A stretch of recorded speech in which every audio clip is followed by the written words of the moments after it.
என்னது, ஒருத்தன் நம்ம நுரையீரலையே சாப்பிடுவானா? ஆமாங்க, அவன் யாருன்னு நான் சொல்கிறேன். இவன் பேர் மைக்கோபாக்டீரியம் டியூபர்குலோசிஸ். இவன் காச நோயை உருவாக்குறான். உலகில் உள்ள பெரும்பாலான மனிதர்களோட நுரையீரலில் இவன் தங்கியிருப்பான். ஆனால் இதில் 2 விதம் இருக்குது. அதாவது லேட்டன்ட் டிபி அண்ட் ஆக்டிவ் டிபின்னு சொல்லுவோம். இதில் இந்த ஆக்டிவ் டிபி தான் பயங்கரமானது. இந்த நிலையில தான் இவன் கடகடன்னு மல்டிப்ளை ஆகிறதுக்கு நம்மளோட நுரையீரலை சாப்பிடுவான்.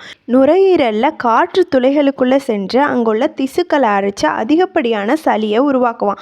இதனால நமக்கு நாள்பட்ட இருமல், ரத்தம் கலந்த சளி மற்றும் நெஞ்சு வலி போன்ற அறிகுறிகள் ஏற்படும். இதில் லேட்டன்ட் டிபியில் இருக்கவன் எப்போ நம்ம இம்யூன் சிஸ்டம் வீக்காக இருக்கோ அப்போ நமக்கு கடுமையான காசநோயை ஏற்படுத்தும். முன்பெல்லாம் இதுக்கான மருத்துவன்றது ரொம்ப பற்றாக்குறையாக இருந்துச்சு. ஏன்னா இவன் எல்லா வகையான ஆன்டிபயாட்டிக்கையும் டாலரண்ட் பண்ணி வளர்ந்துருவான்.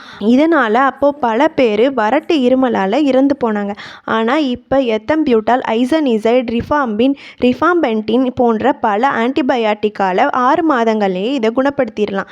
ஆனால் இதுக்கு பதிலாக ஆரோக்கியமான உணவுகளை சாப்பிட்டு நம்ம நோய் எதிர்ப்பு சக்தியை அதிகப்படுத்தினோன்னா இதை ஆரம்பத்திலேயே வராமல் தடுக்கலாம். காசநோய் இல்லாத தமிழகத்தை சீக்கிரமே உருவாக்குவோம். இந்த வீடியோ பிடிச்சிருந்தா லைக் பண்ணுங்கள். நுண்ணுயிர்கள் பற்றிய பல தகவலுக்கு சப்ஸ்கிரைப் பண்ணுங்கள்.